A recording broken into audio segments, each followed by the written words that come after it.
Добрый день, друзья! Как же все-таки сделать загрузочную флешку с операционной системой Kali Linux?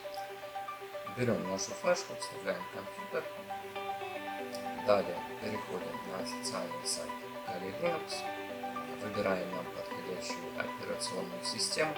Скачиваем образ с помощью торрента. Собственно, здесь есть несколько операционных систем.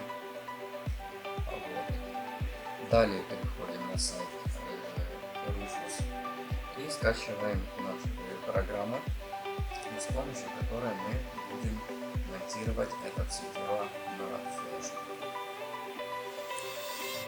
Далее открываем программу.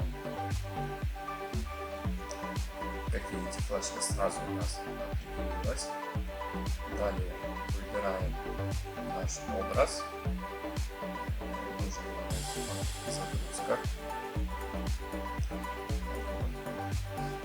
Далее оставляем все без изменений.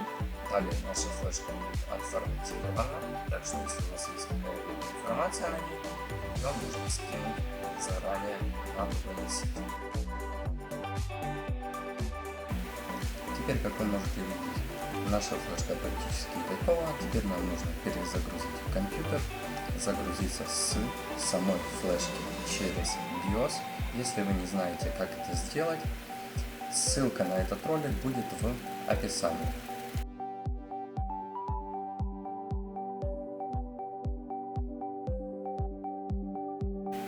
Теперь включаем наш компьютер, соответственно, предварительно настроив BIOS. И вот загрузился наш Kali Linux и готов к установке. Если вам понравилось это видео, ставьте лайки и подписывайтесь на канал. До новых встреч!